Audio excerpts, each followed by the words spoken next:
Hello and good afternoon. It is Tuesday. It is 12:30 p.m. Eastern Time, and that means it's time for another episode of First Chapter Fun. So welcome. I hope I'm live. It looks like I'm live on Facebook. It's throwing a bit of a wobbly. I know I'm live on Instagram. I see Gail Mary Beth and I see Jean. I see Catlaw. So I'm just going to do one thing and make sure that I'm live on Facebook, because not that I want to see myself on Facebook, but it's nice to see the comments. Oh yes, and I see I am, and I see comments there as well. So I'm just going to do one more thing. Always this tech stuff. It's so annoying, isn't it? I'm going to make sure that that is off and I can see the comments that way. Perfect. Okay, because I can't see the comments on Facebook again. It's being really weird. But I can see comments on Facebook now. I see Rena has joined, and Shannon and Susan and Tracy and Deb. So we are all in perfectly fine working order. So good afternoon. This is episode 128. I had to check there, of First Chapter Fun. My name is Hannah Mary McKinnon, and with my partner in fictional crime, Hank Philippi Ryan, we both read chapters of different books, not our own, although sometimes, every Tuesday and Thursday at 12:30 p.m. on Instagram, on my phone here, at First Chapter Fun, and on Facebook on my webcam here in the group First Chapter Fun. Episode 128, which is bananas. It started off in March last year when the pandemic hit, remember, a year ago. And here we are still reading books, and we are pretty well booked until the end of this year already, which is crazy. So our mission, we like to say, is to make sure that your to be read list is completely out of control.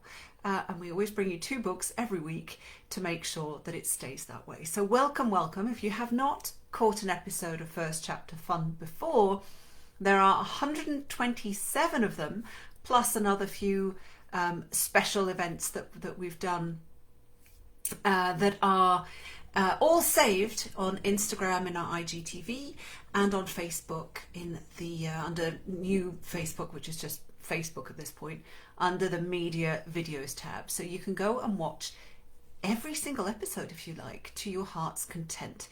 If you want to know which books we've read, there's a couple of ways you can do that. You can go to IGTV and scroll through the videos, you'll see the graphics, or you can go to the Facebook group, and in there at the very top under announcements there is a post which has the list of every single book we've read so far. And we have lovely group members, Jamie and Ali, for example, but others too, who post deal alerts on any of the books we've read, which we really, really appreciate. So thank you very, very much. Now I see lots and lots of people joining. This is absolutely great. I see Lisa and SM Geis and Lynn. I have Laura Rossi, Public Relations, who says, so delighted to be here today. Thank you, Hannah and Hank, for featuring my author Kristin Bair and her book Agatha Arch is Afraid of Everything. You beat me to it, Laura, because that is indeed the book that we are reading from today. Now, quick housekeeping. Sometimes Instagram and or Facebook boot us off, don't let us on, don't like what we're saying, cut us off, throw us out, and if that happens, I will come back to the platform, depending at what stage in the reading it is. I'll come back to the platform that booted me and start the reading again. But hopefully that won't happen today. So how's everyone doing? We've got a snowstorm going on. I have to close the curtains because otherwise you can't see me at all. The lighting would be worse. But we actually have a snowstorm going on. We're expecting about 15 centimetres. Hold on, let me do a quick conversion. That's what, about 9 inches? No, is that right? 6 inches. Looked at it upside down. About 6 inches of snow today. So that'll be fun. But, it's COVID, not going anywhere. So for me personally, it doesn't matter, except I'm going to have to drive one of my kids to work later. So that'll be fun. So how are you? How's everyone doing? I hope you don't have a snowstorm going on. Rena says snow flurries here too in New York. Yes, there's lots of snow here, Judy says. And Susan just got home from the dentist in time, where she got a new crown, presumably for your teeth, not for your head, although that would be nice. I think dentists should do that. When they give you a crown, they should give you a crown because you deserve one. That's what I reckon anyway. So let me tell you about today's book. It's so lovely to see so many of you today. This is absolutely brilliant, and this is a funny one, boys and girls. This one it made me chortle as I read it. Agatha Arch is afraid of everything, and look at the cover. It's just brilliant, isn't it? With those binoculars, you just know it's going to be a funny one. Such a great cover. So this is the book I'm reading from today. Agatha Arch is Afraid of Everything by Kristin Bair. Now, let me tell you, panic moment. I found my glasses, hurrah. And let me tell you about Kristin. Kristin Bair is the author of the novel Agatha Arch is Afraid of Everything. Under the name Kristin Bair O'Keeffe, she has published 2 novels, The Art of Floating and Thirsty, as well as numerous essays about China, bears, adoption, off-the-plot expats, and more. Her work has appeared in the Gettysburg Review, the Baltimore Review, the Manifest Station, Flying, Journal of Writing and Environment, the Christian Science Monitor, Poets and Writers Magazine, Writer's Digest, and other publications. So a ton of stuff out there.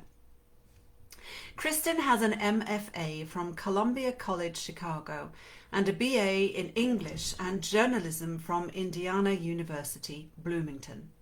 As a speaker and writing instructor, her peripatetic nature has landed her in classrooms and conferences around the globe, from Chicago to Boston to Shanghai, China, and many places in between. A native Pittsburgher, Kristin now lives north of Boston with her husband and 2 kiddos. And we are delighted to have not only the pleasure of reading Kristin's book today, but also she's here. And not only am I reading from the book, and not only is she here, so you can leave questions either on Instagram or on Facebook, stuff about the book, stuff about her journey, stuff her travels, but we also have a giveaway. So make sure you leave a comment. There's a giveaway going on both platforms, so make sure you leave a comment on both Facebook and Instagram. The comments on Instagram disappear once we move it to IGTV. Don't know why, but that's just the way it is. So make sure you leave a comment now, because Kristin is going to pick a winner. 2 winners by the look of it. So make sure you leave a comment, a question, something, so you can be entered for a chance to win. Now I'm going to scroll up. I see Kristin there. She says, "Hi all. Thanks so much for sharing Agatha Arch. It is our pleasure." Catherine says that she listened to the the audio version of this book, and it is hilarious. No kidding. I absolutely bet it is. And Jen Jumba, librarian in the house, says, "I'm a native Pittsburgher too." Well, would you look at that? Let me see. It's awkward to I try and catch the comments, but it's tricky sometimes because you're trying to read them and reply to them and think about everything else you need to say as well. Multitasking much? Yeah, sometimes.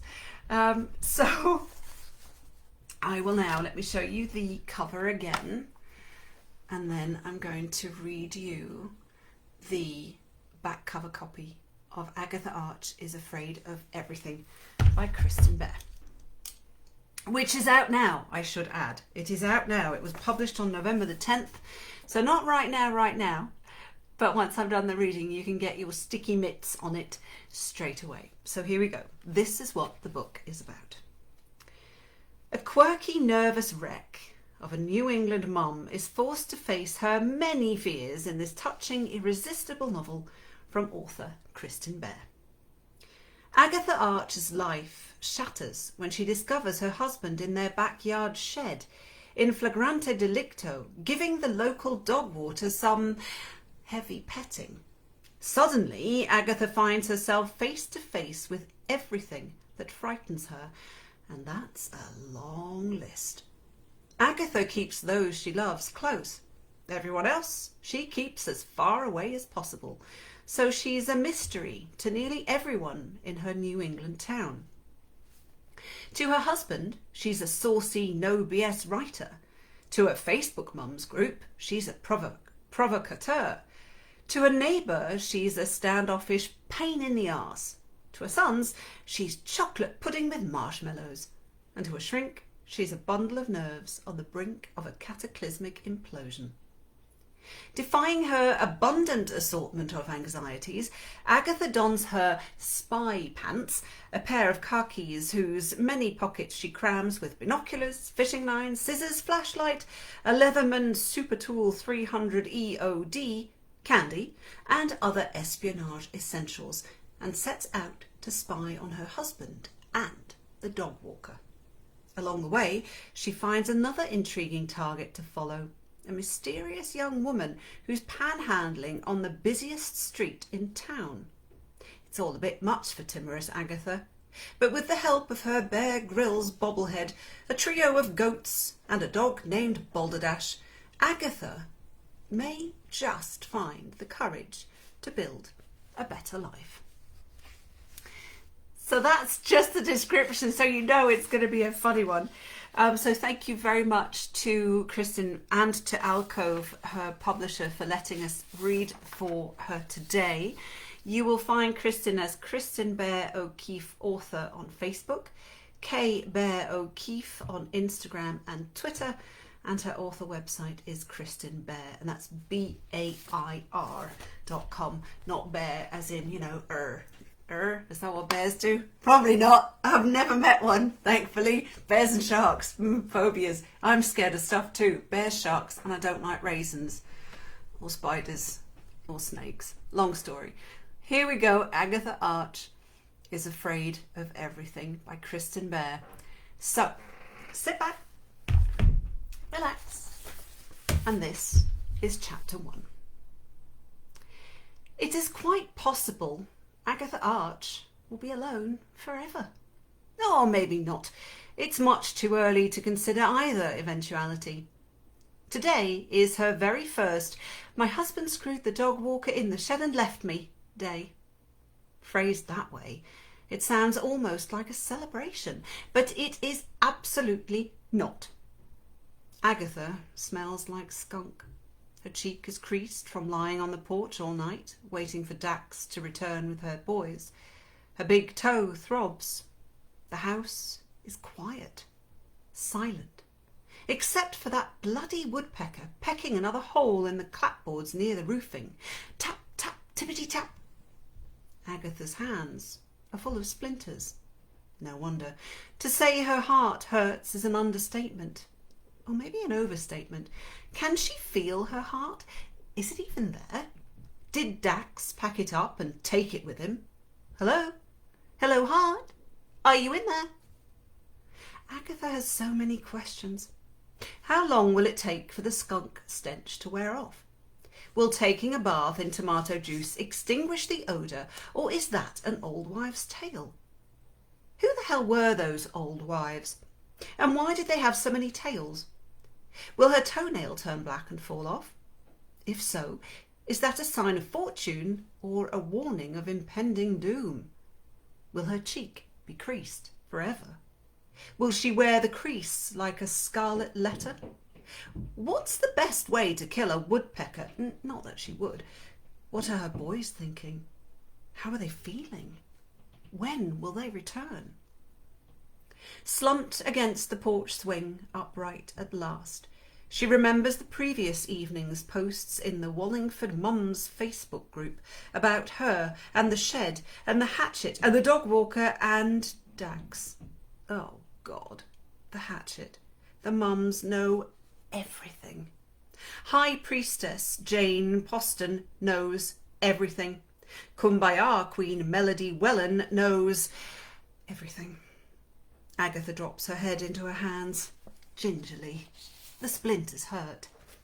From her perch, she sees the shed, or rather, what's left of it. Tap, tap, tippity-tap. An hour later, a little more coherent, but probably not coherent enough, Agatha shuffles to her car and drives to Starbucks.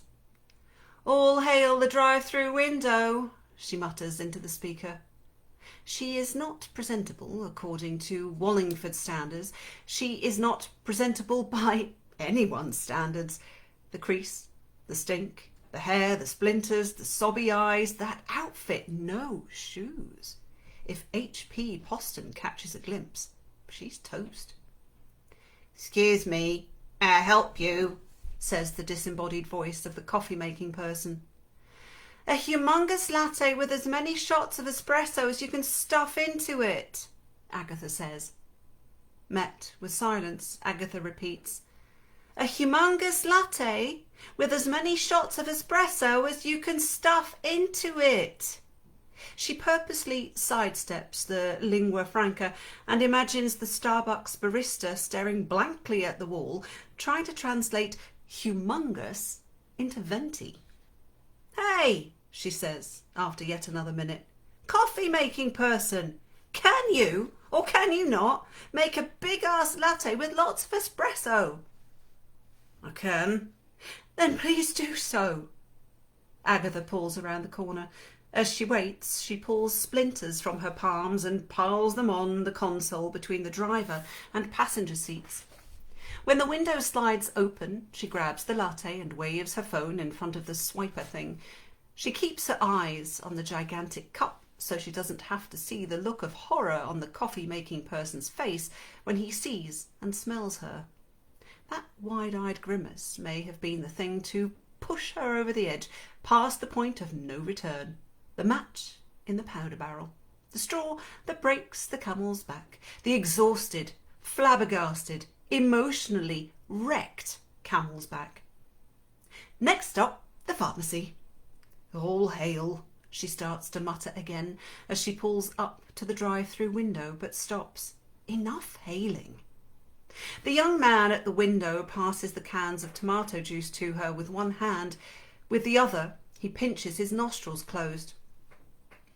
"When I saw the order, I couldn't figure out why someone would need so many cans of tomato juice," he says.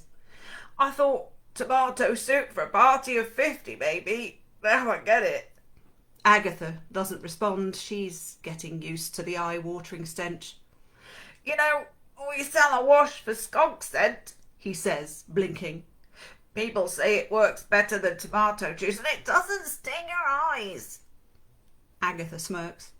She's thinking about all the old wives and their tales, and she imagines their husbands likely screwed the milkmaids in the barn, like Dax and the dog walker in the shed.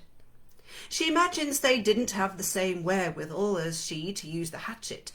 Buying 50 cans of tomato juice feels like a virtual time-travelling fist bump to those powerless old wives, as well as a nod to their wisdom. "Don't screw the milkmaid," she says to the young man, "or the dog walker." Then she drives away, leaving him in a cloud of skunk stink and confusion. Cans rattle on the passenger seat. A few tumble to the floor. Back home, Agatha walks to the shed, big-ass latte in hand. The woodpecker starts again. Tap, tap, tippity-tap, tap, tap, tippity-tap. Agatha eyes it and believes it eyes her back. She picks up the boy's basketball and hurls it at the determined bird. The ball hits the house but doesn't come close to its target. Tap, tap, tippity-tap. On the day before, the steamiest Saturday of a very steamy September, for the good God gazillionth time, the boys had gotten the soccer ball stuck under the back porch where resident skunk Susan Sontag hangs her hat. Agatha chased them inside for lunch with an "if you're going to kick it in that direction, it's going to get stuck, and I'm not retrieving it one more time." But after every single bite of grilled cheese sandwich, it was, "Mom, the ball," and "Mom, please," and "Mom, we can't leave it under there. It'll smell like Susan," and "Come on, Mum, for big Pappy's sake, go get the ball." 30 minutes later, she surrendered. They were dogged, their finest skill. Okay, but I'm using the rake. And as she stepped into her flip-flops, "Finish your sandwiches," she said as the screen door slapped behind her. She trotted across the driveway, noted the fuzzy pooch tied to the tree across the street yapping and yapping and yapping, spread her arms to touch each of the 2 towering oaks as she passed between them. "Luck, Mum, luck," the boys insist every time, righted a tipped soccer net and skipped over the side lawn to the shed. Their yard is one of those endless New England lots that could double as a practice field for the Red Sox, the kind folks drool over in magazines. A white gazebo, a treehouse, lilacs and rhododendrons as far as you can see. And oh, the hydrangeas. So many quintessential hydrangeas. Agatha pulled open the door and let out a sigh as the chilly air hit her. It was so damn hot out. The scurry of micely beasts with their tails and squeaks made her quake with fear, but she summoned her inner Bear Grylls and thrust her face into the cool interior. "Fear sharpens us, fear sharpens us, fear sharpens us," she chanted. Bear says it all the time. He is her idol, her hero, her golden calf. Then, between the yaps of the damned dog tied across the street, she heard a shuffling and the clattering of tools. Chipmunk? Squirrel? Raccoon? She sucked in a breath. Fear sharpens us. But next, a gasp. A human gasp. A girly grunt. Gasp, even. And a grunt. A human grunt. A manly grunt. Things in Agatha's brain got all jumbly as it started to make sense of what was unfolding well before her pounding heart could even go there. When her eyes adjusted to the dark, she saw the silhouette of her husband's erect penis poking out past the edge of the workbench. There was no mistaking that cock. The hideous, delightful knob at its end. She knows it as well as she knows the can opener in her kitchen drawer. She's had both since college. She stepped over the threshold, stubbed her big toe on the snowblower and whispered, "Dax?" When she spotted the silky aquamarine muumuu maxi dress puddled on the floor in a bit of sunlight, the same she'd seen earlier that morning on the dog walker who'd swaggered up their street with 4 corgis on a leash, earbuds and glossy lips and hips in tow, her heart took a step in the direction of her brain. WTF. The next minute got all wobbly. Dax bent, grabbed the dress and held it behind him. His hirsute back was bare. Then a hand reached from behind the ride-on mower and nipped the dress from him. WTF! Dax's glistening knob wagged, then sagged. He found his breeches and jammed a leg into them. "Agatha, go outside," he said, toppling a stack of terracotta pots. "I'll be out in a minute." She was Agatha. She knew this. He was talking to her. But her head clanged and she felt a mad stinging all over her body, as if she'd stepped on a nest of yellow jackets. She remembers nothing after this moment and can only trust what the police officer tells her later. She got her hands on the hatchet. Naked people ran for their lives. A single shriek pierced the afternoon. She destroyed the shed. No one died. And that is the first chapter of Agatha Arch is Afraid of Everything by Kristin Bair. So I hope you enjoyed that. It was fun. I was reading it yesterday because Hank and I always prep before we read. We run through it and, prep it. And I kept laughing. I thought, I don't know how I'm going to read this without laughing. I made it, which was great. So let me show you that cover again. Agatha Arch is Afraid of Everything, which is just hilarious. I love Agatha already, and we can't wait to find out what is going to happen to Dax and the dog walker, and Agatha, of course, with her spy pants and whatever else she's going to find on her journey Lots and lots of comments coming in. Diane says, leaving us hanging again. I know. We just do the first chapter, or maybe sometimes a little bit more. It kind of depends on how long the chapters are. Cases, that was a super reminder of how this fun book start. Yes, indeed, it really is. Hold on. A girly grunt. Yes, I made that. That was wrong, wasn't it? It wasn't a girly grunt. It was a manly grunt. But yes, sorry about that. What, I messed that one up. That was when I looked up, because we try and look at the camera as well as reading, so we engage with you. Anyway, it's like I said. Hank says, so funny. I didn't say good afternoon to you, Hank, today. I'm sorry. Lovely to see you. My partner in fictional crime, this journey that we're on, this first chapter fun journey. Rena says, this is hilarious. Lisa says, don't stop, but I have to. Jennifer says, whoa, so funny. And Hank says, Kristin Bair, my idol. And Judy says, OMG, too funny. It really is a fun book. So definitely one to go and have a look for. And you can get this one now. So it came out in November. So it's out, it's available, it's out there, and highly, highly recommended. So let me tell you what we have in store for you for Thursday. A different book, a debut, a 2021 debut, just came out also, a bit more recent, just I think 2 weeks ago. We have Waiting for the Night Song by Julie Carrick Dalton. Let me make sure you can see that. I think you can. Yeah, that looks okay. I'm hoping on Facebook it's all right, because I've got a delay. I can't see. I'm on time delay on Facebook. But anyway, this is what we have in store for you on Thursday. Oh yeah, I see on Facebook you can't see it very well, can you? So annoying. Might tilt it a little bit. Maybe that'll work. Anyway, this is what we have in store for you on Thursday. A brilliant book that has just come out, is making lots of waves. So we'll have to make sure that you tune in again on Thursday, as every Tuesday and every Thursday at 12:30 p.m. Eastern Time.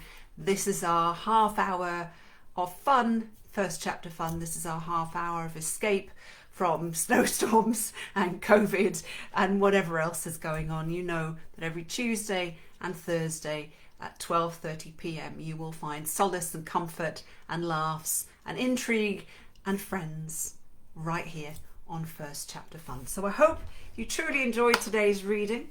Agatha Arch is Afraid of Everything. Thank you, Kristin, so much for letting us read for you. Thank you, Alcove Press as well. And we will see you hopefully on Thursday. So, as always, until then, please stay safe, stay kind, and we'll see you on Thursday. Thank you for watching.